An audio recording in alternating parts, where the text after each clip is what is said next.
De nuevo, con ustedes en lo que va a ser el último corte, la última invitada por esta noche en Abierto por Vacaciones Feria de Ellín 2021. Mañana no olvidemos que comienza ese gran acontecimiento y esperado por todos nosotros después del parón que tuvimos el año pasado a causa de la COVID. El alcalde de Ellín, Ramón García Rodríguez, se acaba de marchar y nos ha dejado un importante mensaje, además y aparte de contarnos cómo han sido los preparativos de la feria, cómo es la feria que él espera. Pero su mensaje, y el que también al que nos unimos nosotros, es el de mantener la seguridad sanitaria. Hay que mantener la distancia, tenemos que utilizar la mascarilla en lugares cerrados donde no se pueda mantener esa distancia y también en lugares abiertos. Hay que seguir utilizando el alcohol para desinfectar nuestras manos y sobre todo muchísima precaución con todas aquellas personas que nos vamos a juntar en una feria que, aunque mermada un poquito en su presentación, va a ser muy similar a la que todos hemos conocido de siempre, y es lo que esperamos, que al final de la feria no tengamos que acordarnos de que hay un virus, una COVID, que está infringiendo un daño irreparable en nuestras vidas. Voy con la segunda invitada del día. Ella se llama Aliah Taba, es una activista siria que vive con nosotros, vive en Ellín, y a la cual le voy a dar ya las buenas noches. Aliah, buenas noches. Muy buenas noches. ¿Qué tal estás? ¿Cómo te encuentras? Bien, bien, por haber visto la alegría volviendo a Ellín, la verdad. Eso es otro aire, otro respiro de esperanza para todos. Yo vengo de un país que está destrozado. Sí. ¿Me estás diciendo que encuentras esperanza en Ellín en diferencia al país de donde vienes? A ver, primero tengo que decir que, aunque puede ser que soy la última, pero la triunfante, eso seguramente voy a estar. Y lo que es vivir bien aquí, me gustaría hablar un poco de lo que es Siria y lo que hemos hecho, sí, para que ustedes podáis también hacer una idea de lo bueno que habéis tenido en vuestros países, de tanto instituciones y médicos y preparaciones de educación y preparaciones de ciudadano. Sí, correcto. Vamos a hablar de ello, además me parece muy interesante, Aliah, pero yo quisiera conocer a la persona que estamos viendo ahora, a la persona que lleva una hijab, es el velo musulmán, y llevas unas vestiduras, sí, las cuales nosotros a veces no sabemos, no conocemos su significado. Sí. ¿Te presentas, por favor? Sí, pues ahora voy a hablaros como musulmán. Entonces, se llama el hijab, es el velo islámico, es simplemente es pañuelo que tapamos el velo y que la mujer no se vea de ella más que la cara y las manos. Sí. En Afganistán o en países como Arabia Saudí, incluso en Siria, cuando nosotros, es un sentimiento que sale del corazón, es relacionado con la fe islámica. Cuando nosotros ponemos a rezar, ponemos el velo, no es por tener hombre a nuestro lado, no, es pues nuestra fe. Además, cuando ponéis una figura de la Virgen María, de la Santa María, la ponéis con un velo.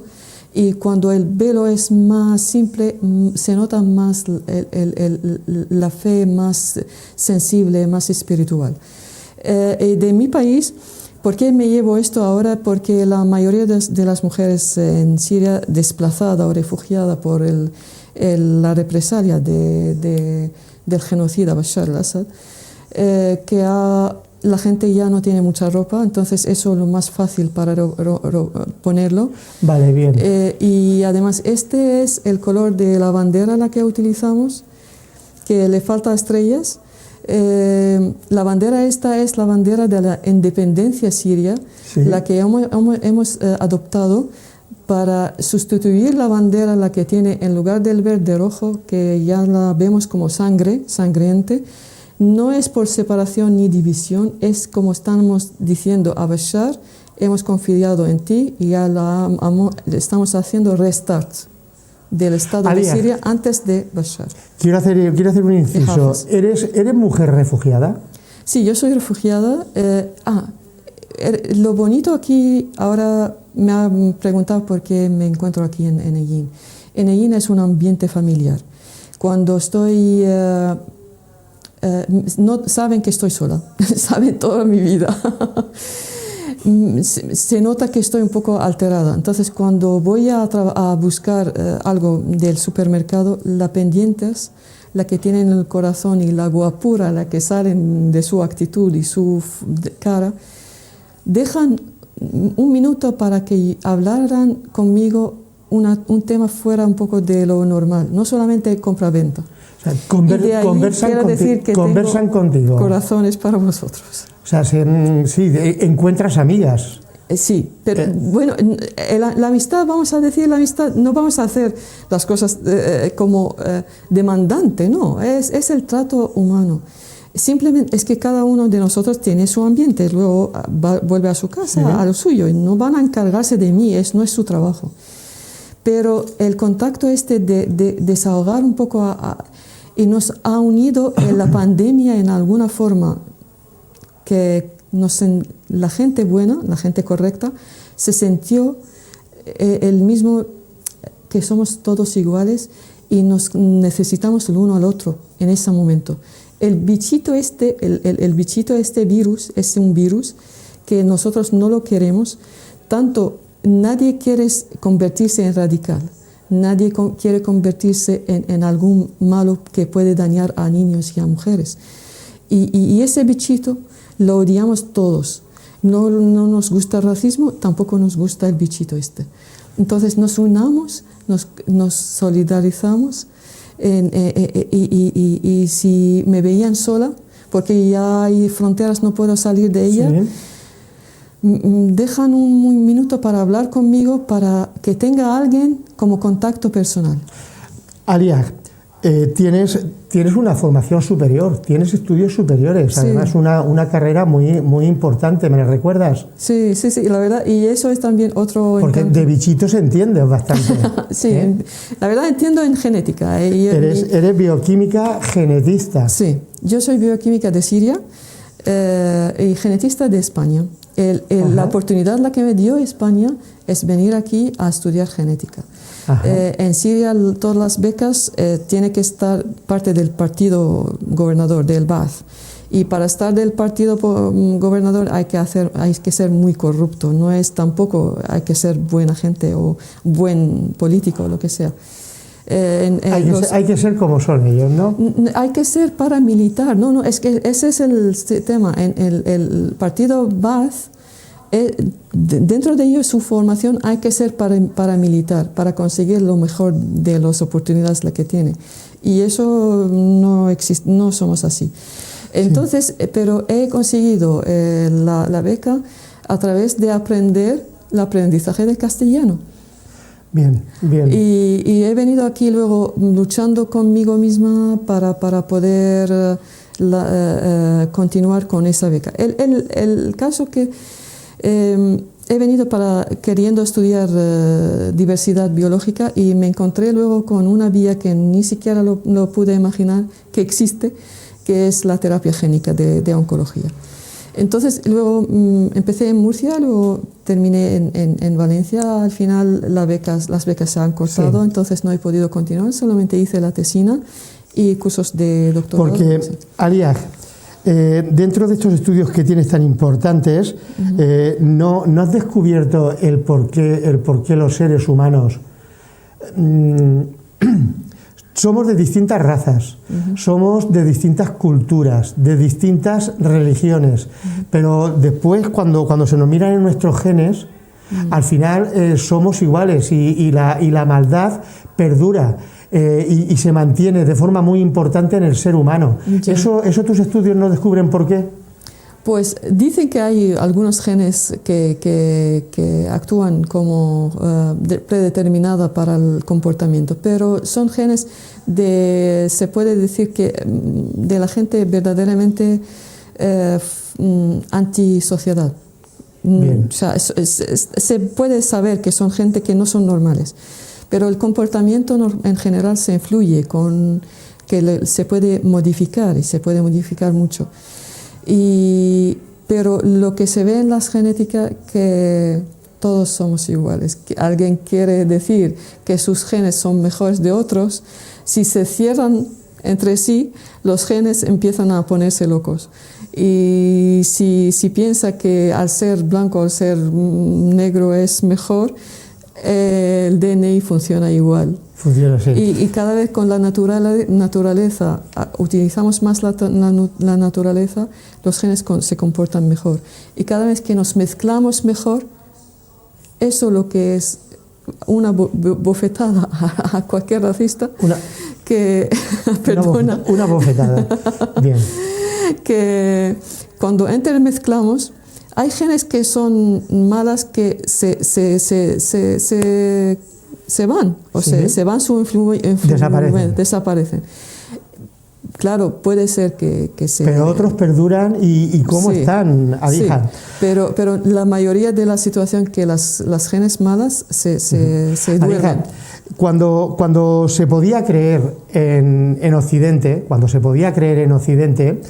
pues que Siria, Egipto, Túnez ahora, Afganistán incluso, pues cuando ha habido o se ha pretendido ahí un cambio, resulta que de golpe y porrazo nos encontramos con que esos países que nos parecen muy avanzados, ya no hacia el exterior, sino hacia sus propios ciudadanos, se convierten en países totalitarios, en países peligrosos. Sí. Tú te has presentado aquí esta noche y te estás presentando, o dices que eres activista siria. ¿Eso qué significado tiene? ¿Contra quién presentas tu activismo? ¿Qué es lo que no te gusta para que tú seas activista de...? Sí, primero he venido aquí a España en el 2010 porque había enviado una carta al Palacio Presidencial viendo que necesitamos las libertades, en general la que estaba dentro de la Constitución siria. Son 5 demandas que queríamos todos como pueblos, y Bashar nos ha prometido hacerla.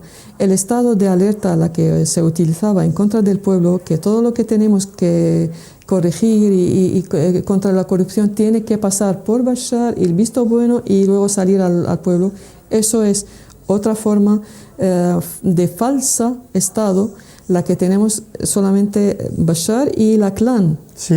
Y el primo, la mujer y su bandilla. Vamos, que la Constitución y las libertades no existen. Estaba paralizado. Por ejemplo, el derecho a manifestarse contra lo que queremos, no se puede hacerlo, si no se convierte en terrorista. Y ese término la que jugaba mucho a Bashar en la media europea. Él pretende aparecer como moderno, y Siria es socialista, pero el socialista no tiene nada que ver con socialismo, lo que conozco. Y eso es lo que a mí me gustaría hacer una hincapié, que exijo a los socialistas europeos y a los socialistas mundiales que paran de reconocerle como Estado socialista, porque ese no representa nada al socialismo. Luego, cuando se acercó en las épocas de los 2000 a Europa, pues se pretendió hacer un mercado semiliberal o semiabierto, juega con todo. Entonces ya la tendencia de los partidos derecha también parte de ellos están con él, porque pretende que está manteniendo o protegiendo al cristianismo, y eso es falsísimo. Tenemos nuestra herencia, lo que usted me estaba pincelando muy bonitamente. Verdaderamente en Siria, como yo soy de Damasco, y en Damasco decimos, tenemos el am y el jal, el tío paternal y el tío maternal. El tío maternal es cristiano. ¿Por qué? Porque el concepto no es verdadero, pero el concepto, porque los árabes de Siria desde hace 1400 años son cristianos. Cuando se convirtieron algunos al Islam, se quedaron algunos cristianos y luego ya musulmanes. Entonces, Y yo no veo diferencia entre el cristiano y el musulmán. Y no Bashar lo que me enseñó esto. Ni Hafez, ni el Baas, ni el socialismo. Es herencia total de la que tenemos. A ver, cuando empezamos la revolución, empezaba la gente con dos vías. Primero, la gente que está formada, élites de políticos, y hicieron como sentada contra los detenidos políticos que se han hecho huelga de hambre sin abierta. Entonces le detuvieron, la llamamos del 15 de marzo. Sí, y luego, el 15 de mes. El 15 de marzo, la oleada del 15 de marzo, son gente formada. Y luego ha habido lo del sur de Daraa, que hemos hecho nosotros lo que llamo yo la prueba de algodón. ¿Cómo la prueba de algodón? A lo largo de 10 años, la cercanía de derechos humanos, la que se ha hecho formación y todo programa, billones de dólares se ha invertido en Siria para cambiarse de actitud, sobre todo se inculcaba en el derecho del niño. Entonces los niños estos han escrito unas viñetas en la escuela y detuvieron a los niños, a chavales desde 7 años a 15 años y a algunos que ni siquiera ellos quien han hecho eso. Le detuvieron un mes. Salieron torturados, salieron abusados, atacados sexualmente. Entonces esa es prueba de algodón, la que llamamos, y luego atacaron al sur de Siria con tanques contra gente, no tienen armas. Y normalmente esta es... Contra la población. Contra la población. Y el primer cámara ciudadano ha salido de allí, que estaba allí diciendo, hablando con el ejército, ¿quién mata a su pueblo? Entonces, esa oleada a la que llamamos 18 de marzo. Esta oleada, como se ha enfrentado directamente con lo que es poder militar, lo que yo doy mucha referencia a la totalmente contrario lo que existe aquí. Cuando estuve yo aquí en huelga de hambre. Sí. ¿Has estado en huelga de hambre en España? Sí, en Madrid en el 2011 y duraba un mes y me protegieron todas las patrullas de todo el día, 24 horas. ¿Te protegían, te acompañaban? Sí, para que no tuvieras ningún altercado, algún atentado. Han hecho dos cosas. Primero cogieron todos los documentos y controlaron todo. Sí. Eso es normal. Y luego también es que la última semana se me notaba que he bajado bastante, aunque no se me veía. El peso. Sí, todo lo... O sea, Alia, eres también, luchas y tienes por meta los derechos humanos. Claro. ¿En Siria hay derechos humanos? No. ¿En España hay derechos humanos? Bastante, sí. Yo puedo decir, ¿por qué quito 2 o 3%? Porque se nota un poco la situación que está alterando un poco. Mi situación, por ejemplo, yo soy solicitante de asilo político desde el 2010 sí. Y lamentablemente me han hecho un asilo, protección de larga duración, con todo lo que... o sea, se puede decir de protección, pero en una categoría que no es la mía. ¿No te han dado ese asilo político que tú crees o entiendes que debes de tener? Me dicen que tengo que ser famosa, y además luego no me facilitaron abogado, no me facilitaron, y la categoría en la que estoy en ella no tiene, estaban hablando de sexualidad y eso era verdaderamente para molestarme. Y cuando hablamos del COVID, estaba en un centro de refugiados, obligatoriamente me obligan a estar en el centro de refugiados. Y en el centro estaban en un dialecto de habla, estábamos hablando de lo que es Islam, el hijab y todo eso. Les dije que en España no hay un reconocimiento de derecho ya en el hijab, en el eso de libertad de vestimenta. Y vosotros, como me estáis atacando, parecéis a Bashar, a su padre, a su tío que vive ahora que no ha estado en España, el genocida Rifat, pues que soltó sus paramilitares para quitar el hijab de las mujeres en Siria. Y les dije, el hijab, ¿por qué estamos hablando de virtudes? Si buscamos virtudes, defendiendo las virtudes, y para mí como mujer, el hijab, mujer musulmana, el hijab es la corona de la virtud. Y después de esto me han infectado en una enfermedad pulmonar y no sé cómo me ha llegado solamente ¿Han a mí. atentado contra ti? ¿Ya? Porque vamos a... pero Alia. quería hacer una declaración en eso muy importante. Eso es lo bonito en España, que hay gente que vea las cosas que no son correctas, actúan bien. He dejado una muestra de mi sangre porque cuando empecé a recuperar, yo soy bioquímica, entonces entendí que voy a tener anticuerpos. Y anticuerpos de alguna enfermedad que normalmente no sabía en aquel momento qué es la enfermedad. Cuando después de años veía, a mí yo soy muy de donar sangre, yo soy de esa mentalidad.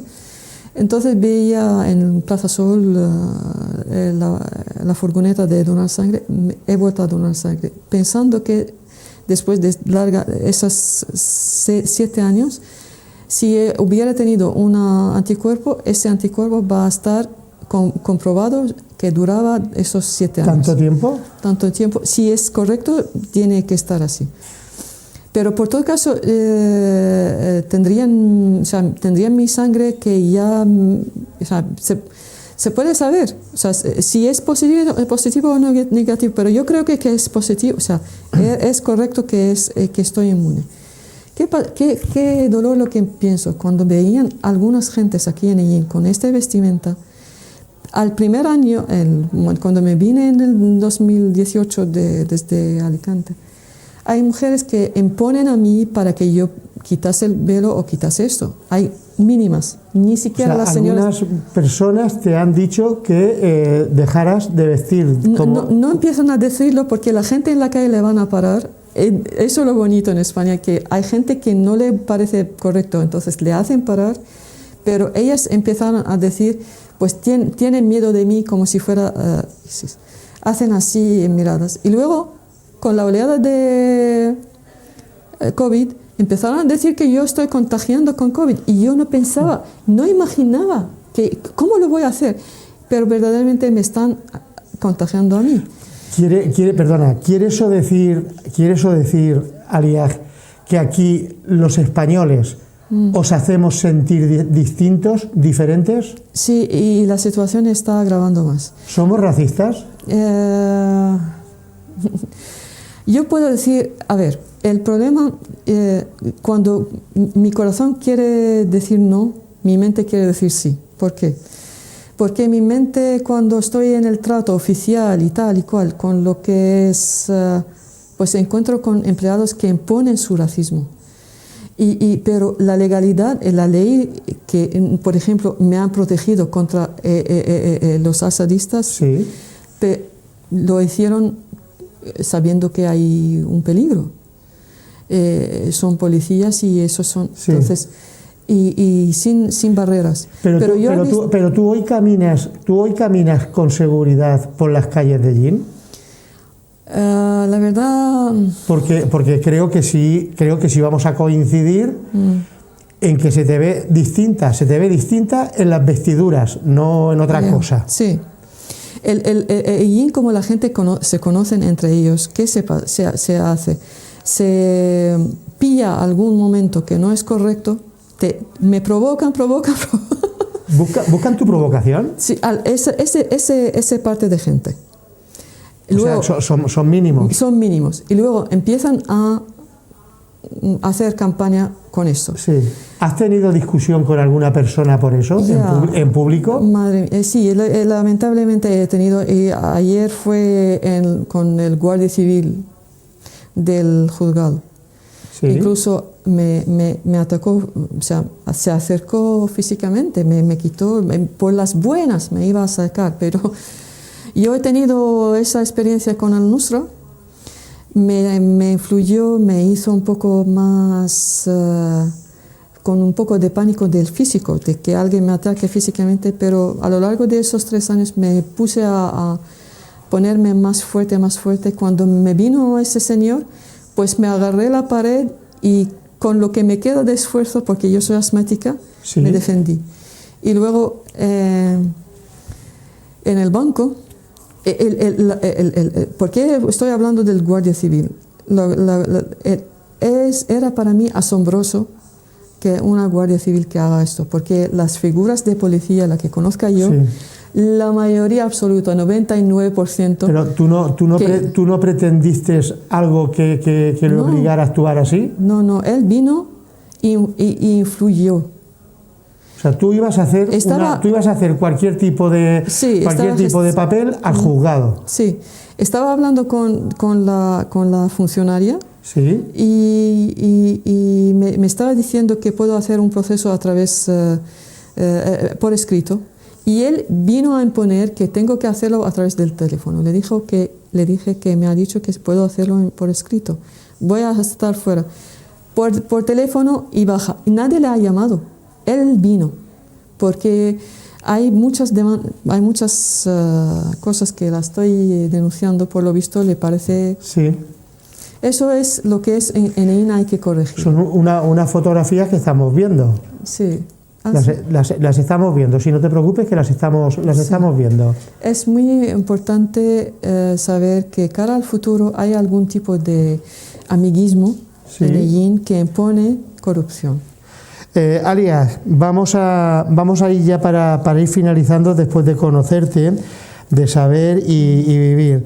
Siria, los países musulmanes, los países, en definitiva, musulmanes o no musulmanes, que están bajo la opresión de los poderosos. ¿Cómo se lucha contra eso? Estamos ahora lo que... Perdona, ¿te acompaña? ¿Tienes muchos compañeros que tienen las mismas pretensiones que tú? Hombre, tengo todo el pueblo yo. Todo el Porque pueblo. tú vienes de Damasco. Sí. Damasco, bueno, además de ser una ciudad de sueños, dicen. Ay, sí. ¿Se sueña en Damasco? Hombre, sí, pero ya ha perdido bastante, pero sí. Pues qué Sí. pena que pierda, porque al parecer era una ciudad mágica. Gracias. Sí, ahora, o sea, no puedo decir. Allí la lucha es constante porque el presidente, tú le has llamado genocida, el presidente no se sabe dónde está. Aparece y desaparece, pues porque, bueno, algo pensará que debe, ¿no? Ya. Cuando hace esa situación. ¿Cómo se vive hoy, por ejemplo, en Damasco, en esa ciudad mágica? Allí los activistas, vosotros, la lucha que estáis contra el gobierno que no os gusta, ¿es una lucha constante? A ver, la respuesta de Assad, la que hizo en la oleada del 18, es muy expresiva que hace Assad. Sí. Los elitistas, lo que se supone que son activistas formados como la mentalidad de activismo, se salvaron y se fueron a hacer instituciones fuera de Siria, y algunos que están dentro, pero él no iba contra esta gente directamente. Él iba haciendo oleadas de difamación a nosotros, de descredibilidad, y los ataques la que hizo de química, de ataque todo tipo de bombardeo, niega a hacerlo, aunque está documentado. Nuestro activismo, ¿qué pasa? Él pretende que en Damasco no hay nada. Yo no voy a decir que en Damasco hay. ¿Por qué? Porque las celdas, la que está matando a la gente, están en Damasco, principalmente en Damasco. Tenemos como mínimo 500.000 de personas desde el 2011, no se sabe, documentadas que le han capturado. Tenemos 50 y algo mil fotos de gente fallecida por tortura. Esto en Damasco. En un intervalo de 6 meses, de las 12 de la noche hasta las 4 de la madrugada. Solamente mitad. Las urnas de quema de cadáveres. El ambiente, el aire de Damasco está mal. Sí. Y la han impuesto. Y además le agradezco a la gente que han tenido esa conciencia europea, que imponían a Bashar que para los vehículos dentro de Damasco, porque la polución del aire era gravemente grave porque utilizaba armas químicas como 150, peligrosa, la claro. sarina y las urnas la que quemaba la gente y el constante bombardeo. Ahora bien, si voy a decir a una señora de 50 años que tiene hijos de 20 años que van a la mili, ¿estás bien? ¿Me va a decir sí? ¿Me va a decir no? Ponemos nosotros en su lugar. Yo soy su voz. No hace falta que me lo digan, porque yo tengo 53 años. La mayoría de mi vida he vivido en Siria. Yo sigo estando en Siria. Y además cuando me fui esa época, me fui a Siria, me fui al norte para ver la situación que está. Sí. Para estudiar los refugiados, además para proponer unas cosas que tienen matiz, que entendamos la situación después del rompe del contrato social. Algo que también, como estamos en feria, os felicito que habéis conseguido la feria así de alegre, con el contrato social cerrado y arreglado, aunque tenéis algunas diferencias. Algunas diferencias, algunos que bueno, se pueden discernir, se pueden hablar, pero nos van a llevar a que mañana, a partir de mañana, también vosotros, quienes queráis, las personas que estáis, todo el mundo que esté en allí, mañana se puede divertir en la feria, de la forma que quiera, de forma religiosa, de forma civil, de forma familiar, como se quiera. Alias, pero según hablo contigo y según me cuentas y según sé quién eres, tu posición era una posición elevada, o no, o lo he malentendido yo. ¿En qué? Perdón, no. O sea, tú vienes de una familia, acomodada. Ya, sí, en general. A ver, mi familia sí es de gente decente, de gente... A ver, mi familia... Importante. Importante, sí. Pero es que me da... No me gusta decir eso porque no es adecuado. ¿No te gusta hablar o decir que tu gente es importante por aquello de que crees que pueden molestar a alguien porque tú seas importante? Porque tú eres importante. A ver, cuando me has contado tu historia, me has hablado del Palacio Presidencial. Me has hablado del Congreso, me has hablado de personas que son muy, muy importantes y son muy fuertes en Siria, incluso del presidente. El presidente que ha estado bien visto por Occidente, pero llegó un momento donde cambió. El caso que somos como pueblo, yo puedo hablar del pueblo. ¿Por qué no hablo de la gente cómodamente o rica o lo que sea? Primero, hay dos tipos de gente rica en Siria. Primero, mi abuelo era gran comerciante, su trabajo llegó a China en aquellos momentos. Y era cofundador del Corriente Nacional, que es islamista nacional, quien ha nominado a Fares el-Juri como jefe de gobierno del primer parlamento después de la independencia. Sí, mi abuelo. Y además mi padre era fundador de la Liga de Abogados en Damasco. Y esto es el avance de la legalidad, de la separación de autoridades y tener voz de los abogados que como son frontera de la legalización. Bien, sí. Se iba entrando en democracia. Sí, antes de eso, en la época de Hafez Assad, el padre de Bashar, quien vino a destrozar todo eso. El nacionalismo lo que se hizo cortó mucho de la riqueza de mi abuelo, cortó bastante.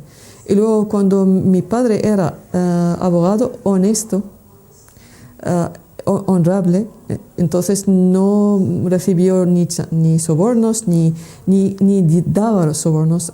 Trabajaron para mantener la decencia dentro del cuerpo judicial. Todos los jueces decentes luego se encarcelaron. Mi padre falleció temprano.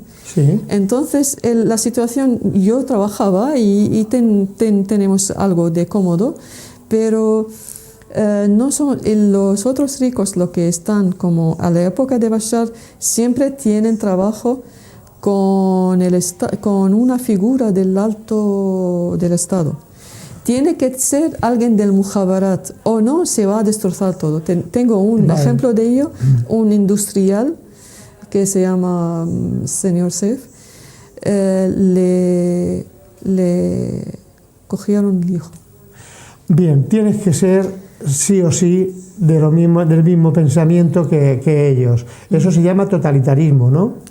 Yo veo el totalitarismo que, como estamos reconociendo que es un régimen, pero francamente no es régimen. No, el totalitarismo no es un régimen, son unas ideas que te llevan a aquello. Ya, si vamos a describir el partido Baath, puede ser llamarlo totalitario si no entramos en los detalles, porque todo lo que es monograma o lo que sea, su estructura viene desde arriba, sí, aunque es socialista, viene desde arriba abajo, y si alguien no le reconoce votando, pues se va a ir a seguridad, le van a capturar.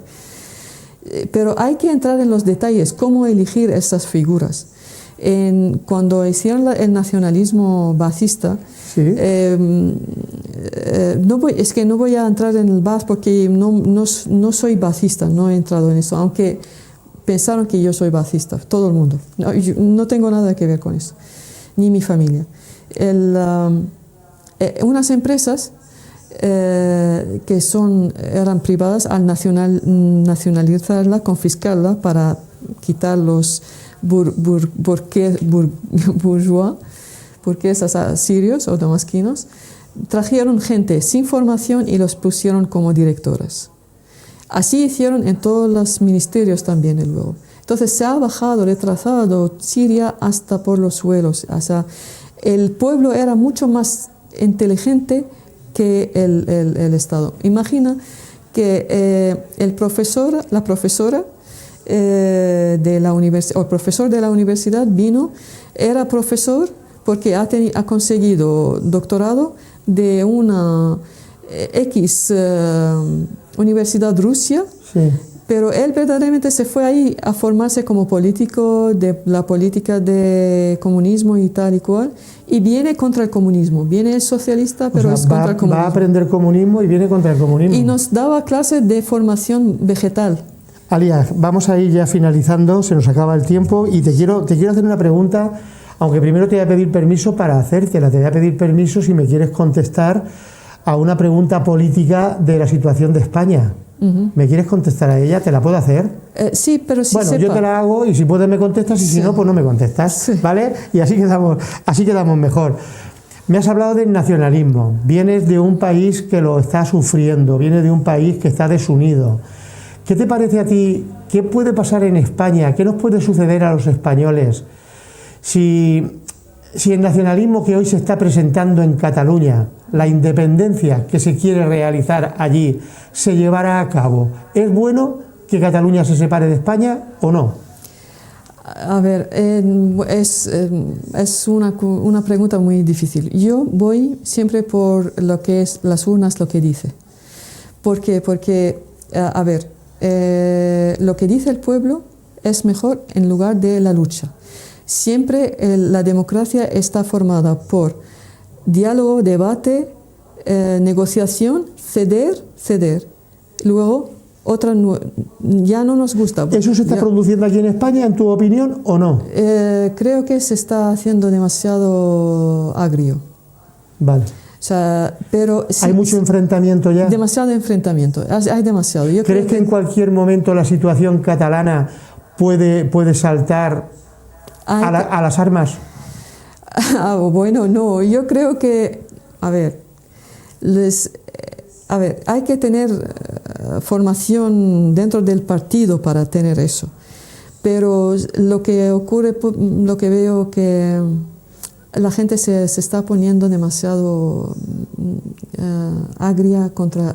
Agresiva, exactamente. Sí. Agresiva. Sabes que hoy hay límites. Sabes que hoy hay un montón de protestas en Cataluña porque se ha detenido en Italia al que era presidente de Cataluña, Puigdemont. ¿Lo sabías? No. Pues ha sido detenido en Italia con una orden de un juez español. Ya. Y por lo visto, Cataluña está agitada hoy. Pues yo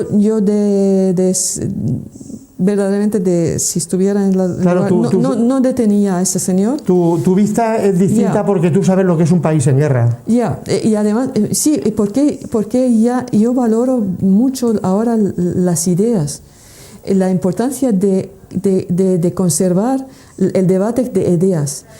Tú haz el discurso lo que quieras. Por ejemplo, en Estados Unidos, Trump ha hecho muchos discursos que le parece que estaban mal, ¿no? Y era tóxica, pero las instituciones estaban muy bien.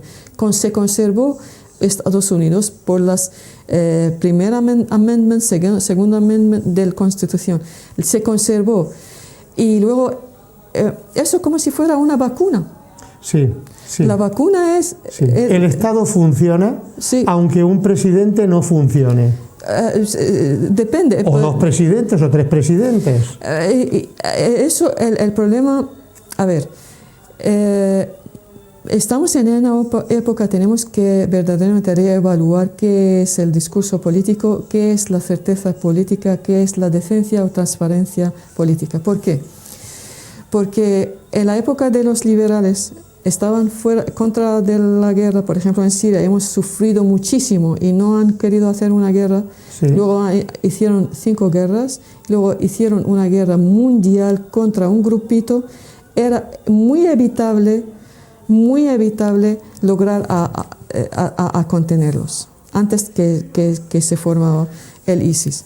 Entonces la gente que tiene un discurso político correcto no han hecho lo correcto. Mientras cuando vino el señor Trump, lamentablemente ha agravado varias cosas. Sí, yo estoy totalmente en contra de lo que es el racismo, lo que hizo, el discurso contra la migración, pero verdaderamente habló de lo que piensa la gente. A ver, sin tener las instituciones bien formadas, esto va a ser mal.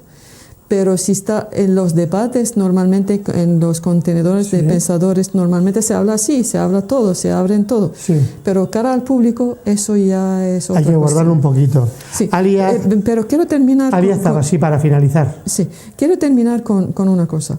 Que yo antes de 10 años, yo veía el debate político en Europa estaba paralizado. La gente se ha incomodado mucho. La izquierda ya no tiene mucho debate, muchas cosas para hablar de ello. El derecha se ha quedado la izquierda sin ideas. No hay novedades. Se ha quedado sin ideas. Exactamente. Y la derecha lamentablemente está haciendo un poco más duro el debate. Sí. ¿Hacen una oposición de confrontación? De confrontación, eso es lo que yo iba a decirlo. Y ahora con la gente joven se ha vuelto otro tipo de confrontación. Entonces, ¿a qué vamos? Entonces, ahora con la nueva generación de todos, ¿sí? Creo que es una oportunidad para que ellos pueden ver algo nuevo. Entonces hay que bajar un poco las confrontaciones por los mayores. La agresividad que hay, hay que bajarla. Exactamente. En mi país, te hago una pregunta, Alia, lo que exigimos en Siria que no se reconozca lo que son falsas elecciones de Assad, porque esta constitución no es correcta, la hizo él. Sí. El pueblo sirio, más de la mitad de ello está fuera de Siria. Tenemos la parte de los kurdos, la que es el norte, coincide como en Cataluña.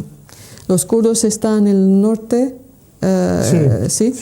Y Estados Unidos está promocionando la división, pero es un estado racista dentro de lo que es Siria y además que todavía la gente se está sangrando. Sí, la diferencia. Exijo que no se reconozca las elecciones y también no reconozca como Partido Socialista, porque Izquierda Unida está diciendo que porque Assad ha apoyado a Palestina, entonces está pasando factura por Israel. Eso no es correcto Y yo critico a los palestinos que no han hecho cara, los izquierdistas de Palestina no han hecho cara contra esta mentira, han abusado del pueblo sirio. Alias, ya te hago la última pregunta, discúlpame, hay mucho para hablar. Hay mucho para hablar, pero no tenemos el tiempo que tú necesitas y que a nosotros nos gustaría escuchar. Una última pregunta, y es una pregunta fuerte, es una pregunta bueno, pues complicada. ¿Qué piensas como refugiada que eres, como mujer musulmana, como siria de nacionalidad? ¿Qué piensas del partido español Vox? Lo que yo me gustaría llamarles la atención a la señora, puede ser que ha cambiado de postura, pero la señora que ha dicho que los musulmanes por su modo de vida o nuestra ropa que nos contagiamos, ¿sí? No señora, nosotros no contagiamos más que el cariño y el amor. ¿Eso fue aquí en Ellín? No, era en el palacio en Madrid. ¿En Madrid? Una señora de Madrid que te dice aquello, si lo has contado antes, pero ahora ella lo ha hablado en el Congreso. Ay, vale, perdona, me estás hablando de una diputada. Sí. Y de una diputada conocida. Sí, pero yo... Por el partido que te acabo de preguntar. Sí, pero a ver... ¿Es la señora Monasterio? Sí, efectivamente. Claro, es que aquellas declaraciones, yo por un momento pensaba que había sido una ciudadana que te había dicho en la calle, pero no. No, lamentablemente no. Pero yo creo que la gente de Vox aquí en Ellín, cuando ven que nosotros como nos queremos a la Virgen María como ellos lo quieren, entonces ¿para qué nos vamos a confrontarnos? Sí. Y además que no nos preocupa ocupar ni Roma ni nada, eso es una falsidad de promoción para hacer esto. Te quedas con la devoción simplemente, no quieres estamentos. Sí. A ver, como yo no he oído hace poco qué dicen, no sé, no estoy al tanto, sí. Pero la gente de Vox en Ellín, yo no he tenido contacto, sepa de ellos, no creo. No sé si puede ser que nuestros vecinos, que hay alguien de Vox, no. Sí, los hay. Ya, pues el racismo no es correcto.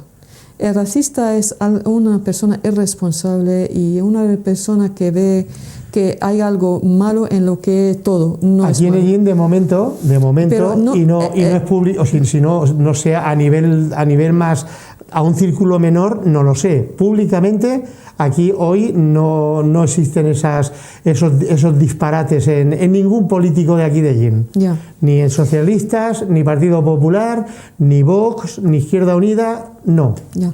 Ni Ciudadanos. Y, por cierto, y la gente, lo que deduzco, que son más bien de Vox, dentro del cuerpo policial, lo que tengo visto, que están buscar la ley, ¿no? Sí. A veces yo no sé si es Vox o no, pero el racista a veces impone que la ley se cumpla, pero en lugares que no hace falta tanto. Entonces se nota un poco la rigidez y llega a ser un poco falso.